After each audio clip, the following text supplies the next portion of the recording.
Welcome to the Beats and Balance podcast, a space for conversations at the intersection of creativity, healing, and community.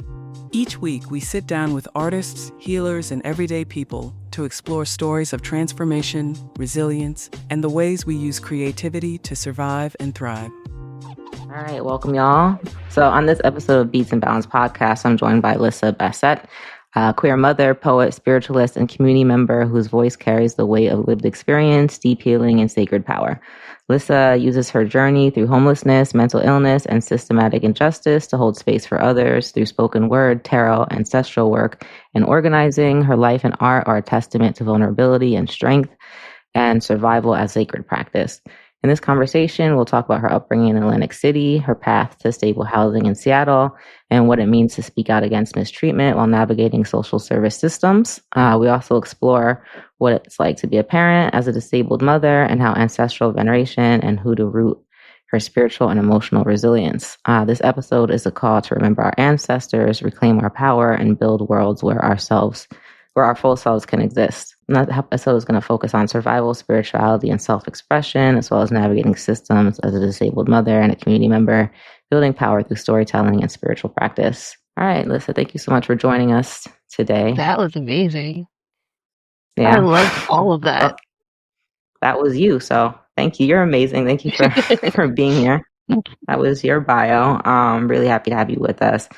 So we'll jump right into it. Tell me what it was like growing up in Atlantic City, and a little bit about what your story is. So I was born and raised in Atlantic City, and both of my parents were full-time in casinos. My mom was a dealer, and my dad was a pastry chef. Oh, wow. And they both casinos do not care about. They don't close unless there's a natural disaster or something like that. And, about 4 of them were ran by our current president. So I didn't really get to see my parents a lot during the day. My mom and dad split up when I was about 7 because of EV. And it was just my mom and me and my middle sister at that time. And yeah, we really didn't see her during the day. So what did y'all get into? Were you kind of like latchkey kids that would just go home and... Yeah, that was my childhood too, so I get that. And then she also would work nights before. She worked nights before that, so it was we didn't see her during the day because she was asleep. And then at night, I was the built-in babysitter. And I had resentment for that for a little while, but I really enjoyed hanging out with my sister, because living in Atlantic City, there's always a place for you to go to forget that you're going through things. There's the boardwalk and the arcade and the steel pier. You can go to pretend that you are a rich kid, or escaping a fantasy. Yeah, that makes sense. I grew up in Jersey. I've only been in Atlantic City a couple times. I grew up in North Jersey, okay. But I went to high school in Pennsylvania, and so we took a trip, me and my friends, to Atlantic City once, and it was kind of surreal. The only thing I really remember is being out and seeing an actual pimp, like a real you were on Pacific Ave with a Buick and a fur coat, a real stereotypical with a hat, coming out of a Snoop Dogg movie, and we were just what? They do it like that here. You were on Pacific Avenue.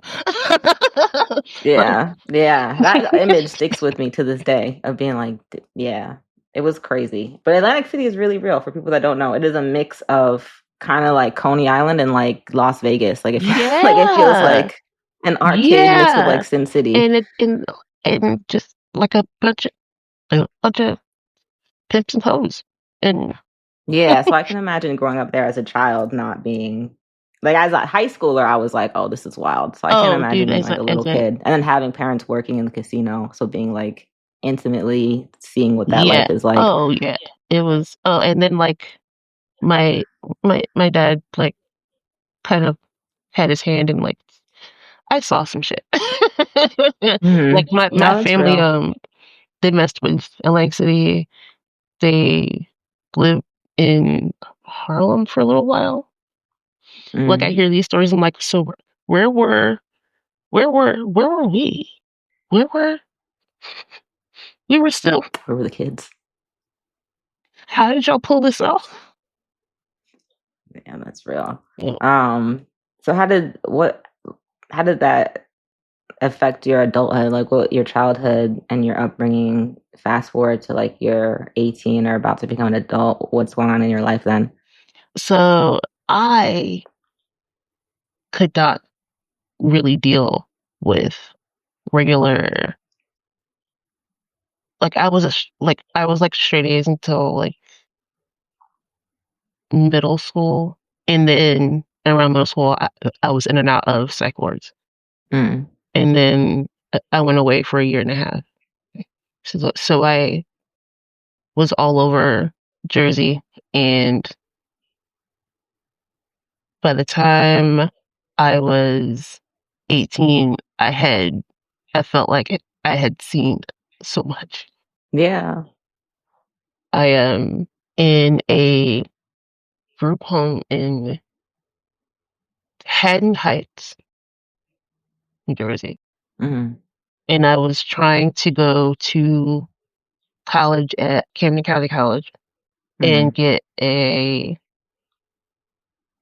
literature degree, but they couldn't find my dad's taxes. Mm. So I didn't get placed in a class until like everything was taken up. And I was given math fundamentals on a Saturday morning. And I was like, fuck this. Fuck this. You know what? I really don't like any of this. And I think I'm just done with all of it. I think I'm just done with all of this. I think I'm just. So I left the group home. I dropped out of college. I moved in with a friend that I met in intensive outpatient Mm. and started working at Macy's at Burlington Mall, some mall in Burlington. Mm. But my roommates were unhealthy, and I was making reckless choices. But Were you still looking after your sister at this point, or still talking to your parents, or were you kind of just on your own? I was kind of on my own. My mom had gone through like a lot of bad things, and she was currently trying to rebuild her life at that point. Mm-hmm. And my dad was awful. Like my dad was just always awful. No, that's uh, real. so I was trying to never go back to Atlantic City ever again. And by the end of that, I talked to a counselor that was always there for me. She was like, "You know, you're going to have to fill a covenant house, right?" And I was like, "I'm going back to a shelter. I'm going back to a shelter in Atlantic City." Mm. So I'm back. And tell folks that don't know what that experience was like being in shelters, being in mental institutions, especially New Jersey being institutionalized is kind of a different, The, I don't know, like, this is the yeah. only state that I have not been. Well, when I lived in Texas, I didn't get put away anyway. I left, but yeah, this the last two states I lived in were the only states that I didn't get put away. And, and psych wards and psychiatric lockup. That's it. Residentials in particular are prison. Mm-hmm. Like they are a and not even like a low security. Like it's a polite imprisoning, and as a teenager, it is. There's something about being put away as a teenager as opposed to an adult, because as an adult, you can fight like to get out. Like there are, I mean, within bounds, but you can talk, you can kind of talk your way out of getting out of places. As a teenager, the most you can talk your way out of is being on most restrictions. So being in psych wards and residentials and group homes as a teenager actually really kind of taught me how to navigate these systems as an adult, how to talk to these people, like what language they use, how to understand the language that they use. Because if you can like talk to someone from social services or a psychologist or whatever, and they explain something to you, and it sounds like what, like what did you? You know what? Fine, I'll just sign it. If it's hard to understand, that is by design. Like yeah, you have to kind of like tell them what they want to hear, how they want to hear it, in the exact wording that they want to hear it. There are exact words and phrases and things that they use to almost, at least during my teenage residential time, to try to manipulate you into saying what they want to hear so that they can either keep you longer or send you somewhere where that is more profitable, or try a certain medication on. Because all that stuff is like all those conspiracies. All those, they're not conspiracies. Like, yeah, no, it's real. My mother is a lawyer and she works for the defense office working with patients. It used to be at Greystone in North Jersey. She actually has a lawsuit out against them because of the harm that they were causing the patients, and like there was a whole conspiracy cover up that she and one of her colleagues uncovered. So if you Google my mom, you actually see she's suing the state of New Jersey and Greystone because of this huge. But it was like they were keeping, and her she was working specifically with sex offenders who had already served their term. And the way it works in New Jersey is that if you commit a sex crime and you serve your jail term, you're automatically committed until they deem that you won't commit again, which is unconstitutional, right? Because you've already served your sentence. And so it's essentially you're put into jail again because, like, as you said, just keep them in jail then. Yeah, like the mental institutions basically are jail like, anyway.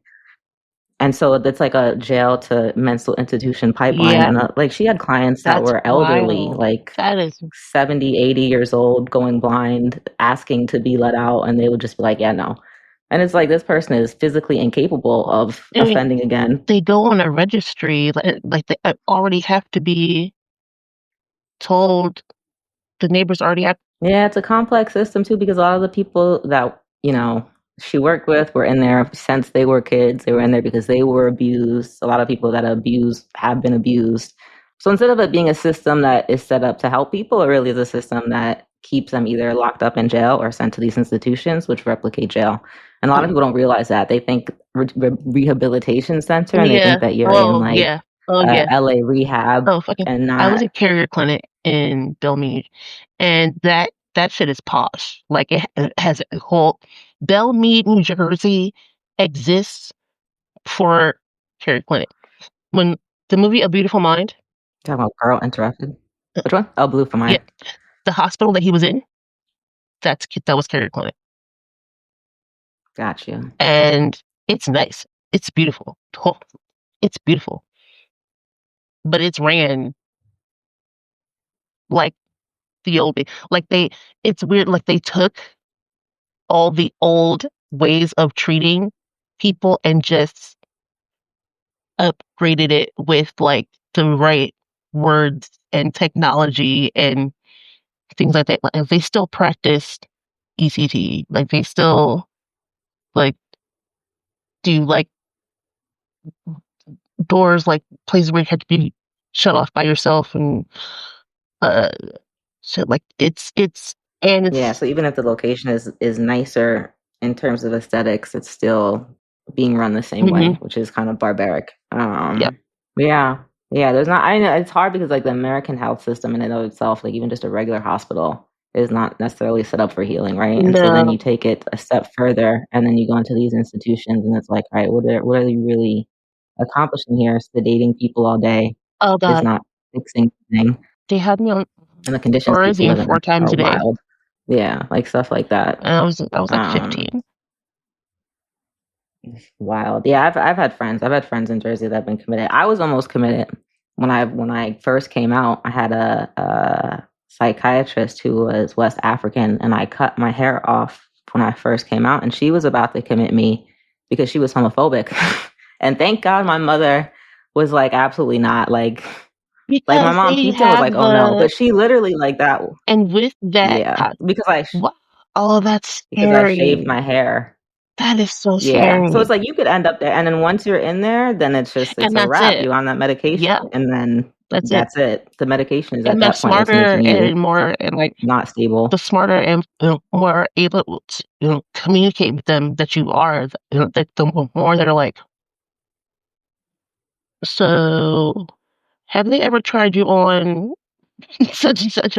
Yeah, I think about that because like as a kid, I suffered from I have CPTSD, so a lot of Mm, childhood trauma. And mm, as a kid, that wasn't a term that people knew about. So it was like, oh, she has ADD or she has anxiety or she has depression. I don't even think anxiety was a term that people were using back then.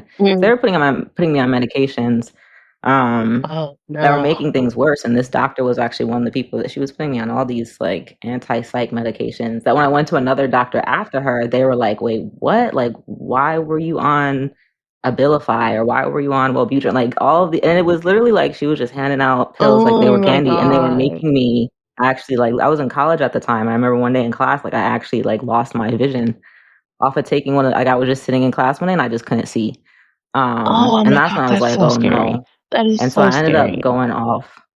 Yeah, I ended up going off all that medicine cold turkey, which really messed up my body for like a year, like just detoxing off of that stuff. Yeah. And it's not easy to do, and I don't recommend it. Like, definitely Oh do shit, not do no. that. But I at that know. time, Yeah, I know.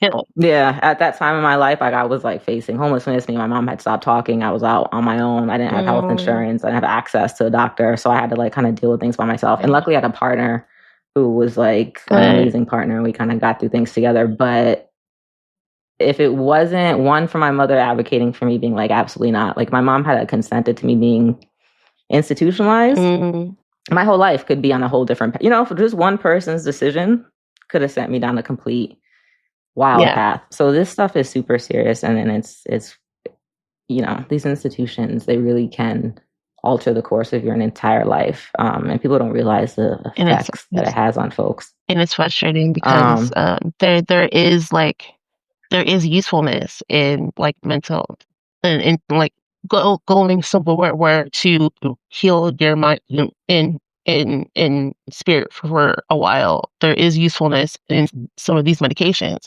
but you're still 100%. supposed to be using them to go onto a path so that they will be able to function better. But profit, Yeah. like every Yeah, head that yeah. goes This is into it's an the issue. institution is paid for. So It's the issue with like when capitalism enters into medicine, right? It's like at what point is it becoming about profit or is it becoming about like we're trying to have breakthroughs to heal people? And that's like the blurred line that a lot of us, especially our generation, we were the generation that was really like thrown these pills. At least for me, it was oh like God, the yeah. Adderall Ritalin generation. And so it was like we were like being tested on really like little guinea pigs. Like, all right, like you have this issue, we're Hmm. just going to throw you these pills and not really realizing the kind of side effects and things. It took me years and years to detox off of them. Like I went through years where I had like agoraphobia, Hmm. extreme anxiety, couldn't go into public. I was shaking all the Hmm. time. And I was just detoxing off these medications that I shouldn't have been on. And it's not to say that there are not people that need them because there are, but when you're put on medications that you don't need, that can be super detrimental to your health too. Even when you do Um, need them, like I'm on black. several medicines, and I wish I was on less, but I know, like I I know a lot about my body, and I used to study What medicine works for books you? and stuff like that, and I know that I need to be on it. But if I miss doses, or if I'm off of my medicine for a couple days, I get side effects that are terrible. Like, I have side effects from medicine that I took as a teenager. Still, like the tick that I have. Like, if I come off a certain medicine for 2 days, I wouldn't be able to have this conversation. Like, I wouldn't have the mental energy to form words. So it's Yeah, it's no, it's a real. it's a dangerous game. It's the way that they form the medicine. It is not to completely heal, which is the Yeah, this frustrating stuff part. is super strong. Quick pause to thank Mantra Matcha and Severista Coffee for supporting Beats and Balance. Mantra Matcha gives you sustained energy, focus, and antioxidants without the crash. Severista is perfect if you love coffee but want less caffeine and fewer jitters. Use code BALANCE for 15% off Mantra Matcha and 25% off Severista Coffee. All right, back to the episode. I think it's important, like you said, one thing you mentioned is you did the research to figure out what works for you, so you know what medications you need to be on. And for me, it was similar. Like, at first, it was just I'm taking whatever they give me. And then as I started to do research for myself, and not just research on the medication, but research into why it is I'm having the feelings I'm having, going deep into the trauma that I had been avoiding my whole life, spending time alone, doing that kind of deep spiritual work of I spent time just years just kind of in silence by myself. One, because I couldn't function because I felt like I was losing my mind. And two, because it was almost like the universe was yeah, no, you must stop. But everything in my life kind of came to a crashing halt. But it allowed me to have the silence in myself, to have the clarity to kind of start figuring out what was wrong. It was there were so many things going on inside of me that it was so chaotic. Almost like if you imagine a hurricane inside of yourself, and you don't know, you just know that whatever's going inside of you is making you feel this way or making you react this way, but you don't know what piece or what's happening that's causing it. And so by sitting in that silence and that uncomfort, I was able to kind of one by one be all right, what is this feeling? Where is that coming from? And figuring out where in childhood, because for me, most of the stuff stems from childhood. There's been trauma since childhood, but all of the trauma I'm realizing It that I've always been in goes back since to childhood has childhood. been related. Yeah, it's I'm repeating, Yes, it goes in unconsciously loops. repeating things over and over again from childhood. It goes in loops. Yeah, 100%. So it's trying to figure out how to hop off that Ferris wheel. You're on this wheel where you keep repeating and repeating the same things until you That's the figure out how one to get thing that off I it. would give psych wards or residentials is that every time that I went away, one, I called for myself, and I I always made the decision to go places. When I went away, my mom was like, "Honey, are you sure?" And I was like, "Yeah, yeah." And because I knew that I that silence and being able to sit with yourself and go inside of yourself and identify what is making you react to things the way you do.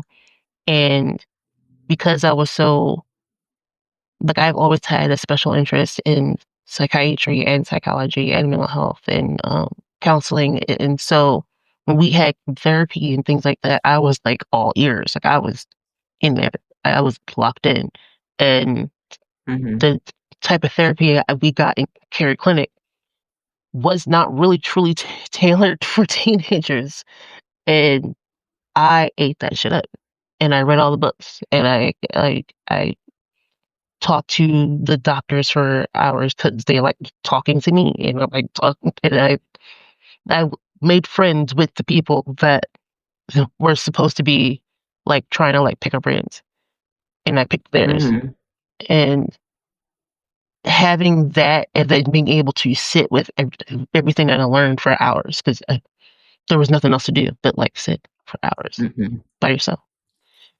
And that taught me, for one, to be able to sit with myself and to be able to face hard feelings. Like whenever I'm feeling something big, like I go through it, which doesn't always look great to other people on the outside. But I promise you, when I get to the other side of the totally unnecessary tantrum, I'm gonna tell you something about me and you and the universe. I gotta be a little extra for a while. Like, No, it's real. I think a huge part for me too was dealing with shame, right? Shame of how you move through the world, shame of all the big feelings that you have, and then shame of like how you deal with those feelings. And sometimes you have to spiral. And I think there's a lot of shame with people. And I think especially for Black people, people that are born as Black women who are held to the standard of like you should never show any emotion or you always have to be strong for everybody else. And you feel the weight kind of the world on your shoulders as a young kid because that image, whether it's somebody telling you to your face or it's what you're seeing in the media, it's always there of like this strong Black woman that's holding everything together for everybody else. And you're picking that up and you're feeling like as a little kid that you have to hold that role too. And you're seeing your parents, like for me, I would see my mom. My mom had me at 17 years old. My father was extremely physically abusive. same. My mother went to college with me, went to law school with me, was graduating cum laude. Right. Like, so on paper, she's like killing it, people, but behind the scenes, you know, she's dealing with raising a child. She's being beaten. We got kicked out of dorms at Howard because my father was selling drugs. Like, so behind the scenes, it was nothing but chaos. And as a little kid, I was just absorbing all of that. Mm-hmm. And feeling like I had to be the one to hold it together for her at like 2-3 years old. And then by the time I'm 30, I'm like, why can't I function? Yeah, like, right. Look, why can't I function? Why am I afraid of everything? Why am I Why do I afraid feel of so exhausted? everything? Yeah. Why am I Like, so so it's like you exhausted? don't really realize how much you're holding with you until you have that time to kind of sit with yourself and none of this is to put anything on my parents because they are also dealing with their trauma. And that's the thing about like generational trauma that we deal with. And I think especially as Black folks, there's so much trauma all around us. Oh God, yeah. All kinds of different reasons why, from society to generational through your own parents or grandparents, all the way back to slavery. We're all holding all of this. Cellularly. So for me, it's like I don't want to be like pointing blame and be like, oh man, like if I had better parents, I wouldn't. But like my whole family has been dealing with trauma for hundreds of years. Like it's inside of me. And at some point, somebody on my line had to be like, all right, enough. And I think that was me. And I think it was like not easy to do, but I think I'm realizing a lot of like people I'm seeing around my age or people I'm even talking to or coming into contact with intergenerationally. Like it seems like there's a lot of people that are stepping into that role in their family line. They're like, yeah, like enough is enough. Like I'm going to deal with this trauma. However that might look like, if it means that you have to like isolate yourself for a month and cry so that you're not harming other people, then that's what like, and that's for me, like, that's what I'll do. You know, like I rather sit and deal with my emotions and ugly cry and isolate myself. Not to say that that's the healthy way to always doing things, but instead of putting it on other people or being in relationships that are toxic or repeating generational trauma. And I think a lot of people are afraid to do that and ashamed to do that. And it's like, sometimes that's like the hard work is just being like, nah, like I have issues. I need to sit with my issues. The cool thing not distract from the lately issues. has been apathy and like not being able to not have big reactions to things. And like I hear a lot of, I think that is kind of the difference too between being in it's in Seattle as opposed to Jersey, where I hear a lot of it's okay to cry, it's okay to show your feelings, it's good to be emotional, but as soon as I do it, it's not okay. Not okay. Yeah. What's wrong with okay. She is not fit to raise her child. It's not like I had CPS calling me like 4 times. Because I spiraled during the height of COVID. Like what? Of course but in Jersey, like it was just kind of like, yeah, whatever. Look at everybody was out of pocket. So and there was really like no, in neither place was I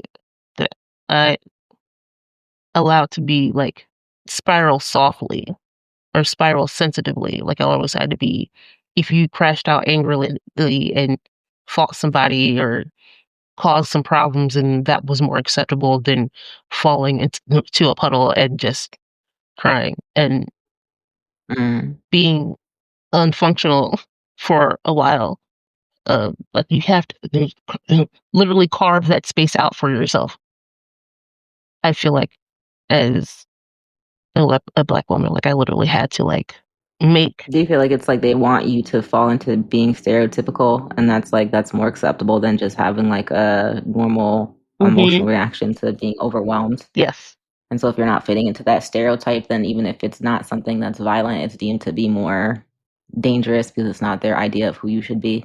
Yeah, and God forbid it be something related to neurodivergence, because my child is on the spectrum, and by raising him, I was like, I really relate to you, like a lot.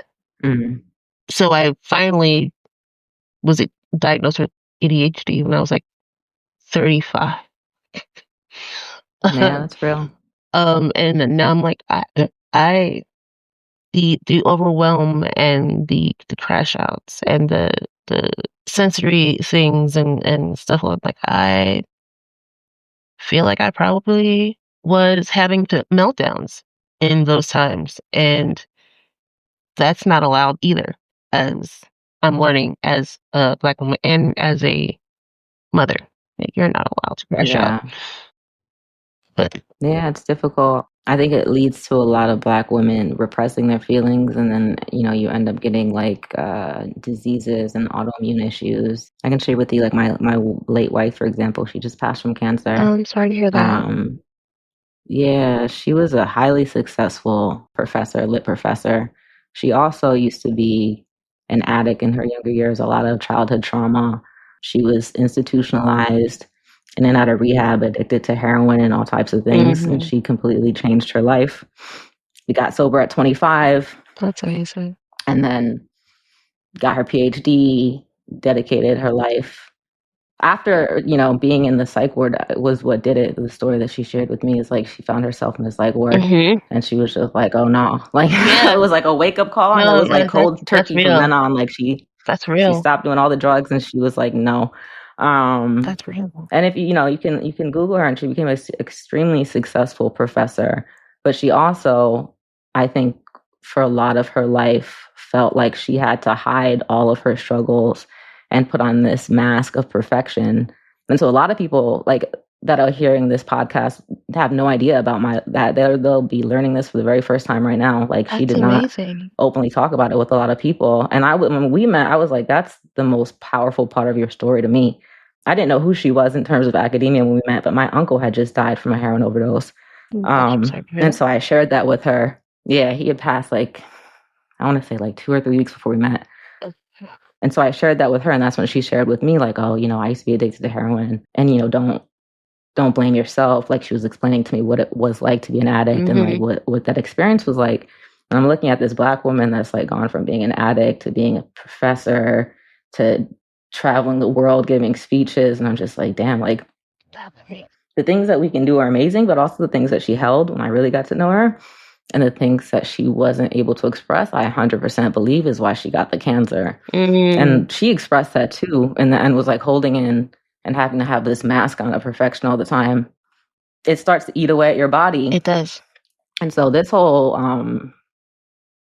project that I'm doing with the Beats and Balance and this podcast and all this stuff really was born out of my wife passing, my uncle passing, seeing all this kind of like death and destruction around me, and realizing that people need an outlet to talk about this stuff. They do. And there is no shame in going through these things. And I'm like, I used to tell my wife, man, if people knew, how many little Black girls are in rehab or wherever, if they had a role model like you to look up to, it would be game changing. And she would be like, yeah, like as soon as I get tenure, I'm going to write like the autobiography and let people know. And she never had the opportunity to. So I feel like it's part of my legacy is now making sure that people understand her legacy and realize that like you could really do anything you want if you put your mind to it, no matter what kind of struggles you have, no matter what kind of demons you have, no matter what kind of trauma you have. She had trauma like I have a lot of childhood trauma. She had childhood trauma like I've never seen before, and she overcame so much. But the crucial part is that as much success as you can achieve, you also need to constantly make sure that you're healing yourself and dealing with the trauma, because that's a lifelong kind of battle. It doesn't go away.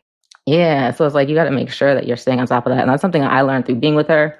When we had met, I had gotten to this place where I felt like, oh, I'm healed. Like I did all this work and I like beat my anxiety and my depression, and I met her and I'm like, yeah, this is proof. That's the part where like, you boom, know I you healed. are regressing.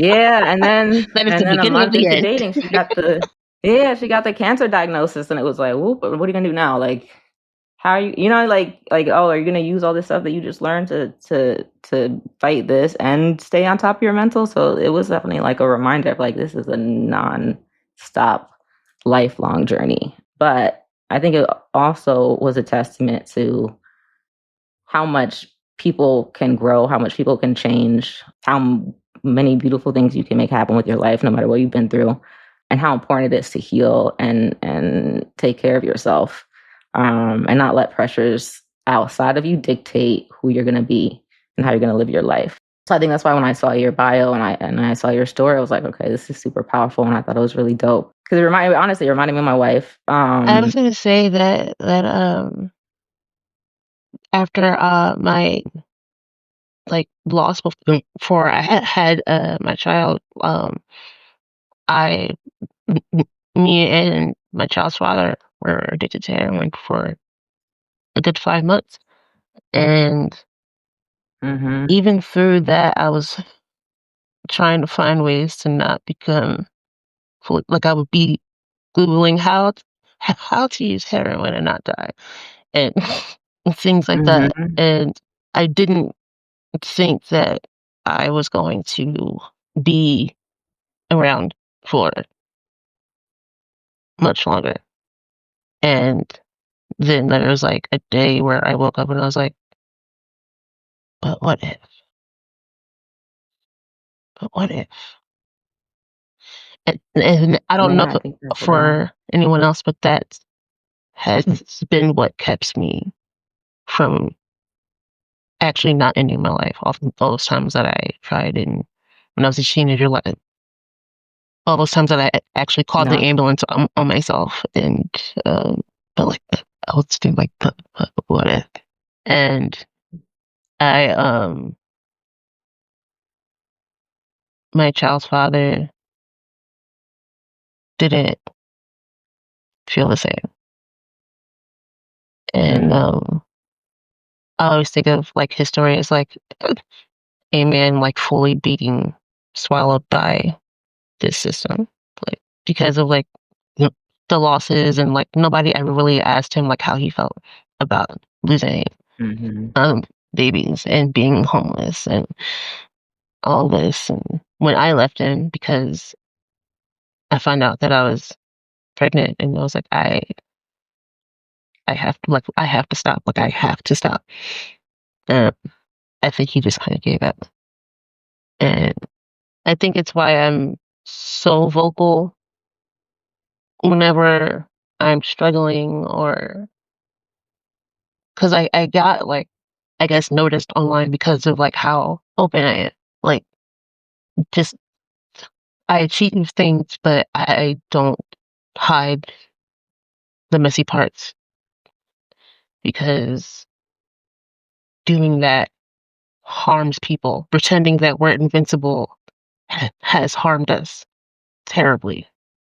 And I see that in my mother, because we magically live together again. I see spirit working through that. And I watch her raise my now teenage daughter, a teenage sister. And she has evolved, but there are some parts that she needs to see me do to know that it's okay for her to do too. And it's okay to be soft in front of, especially in front of your children. Please be soft in front of your children. Please break down in front of your children. Please tell your kids, I don't feel okay today.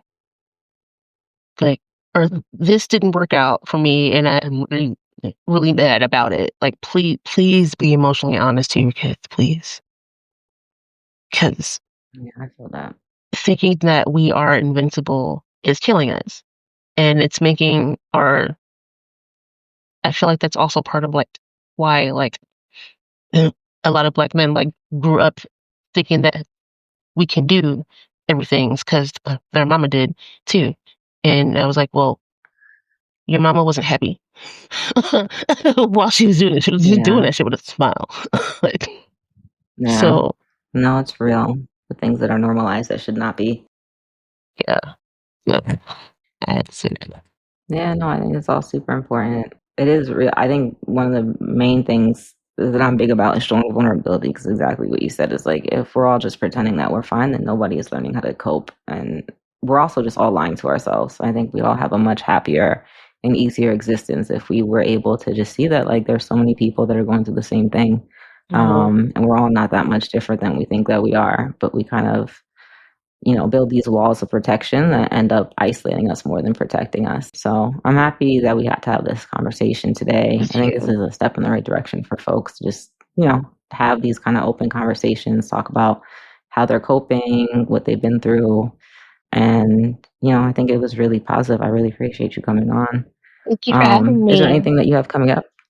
Yeah, of course. Do I have anything? Or tell the people, I know you do tarot and things like that, where they Yes, can book you. yes. I have a link tree. You can go to Lyssa Bastet on all platforms. I'm on TikTok. I'm on Facebook. I'm on Instagram. And when you see me, just DM me, and you will see all of my work and everything. And I also have a Patreon at patreon.com/Lyssa Bastet. Yeah. Very dope. Thank you so, so much.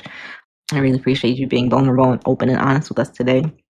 And hopefully we'll have another chat again in the future and dive more I'd love into like to. the hoodoo and the tarot and the spiritual stuff because we Yeah, got cut off with time. I But there's a know. lot of stuff we could talk about. They got to So thank be you so in. much. They got to be seen. Yeah. We got the background out of Yeah. the way. So then the next time we can talk about the future. So, But thank you yeah, for thank you so having much. And thank you me. everybody for listening.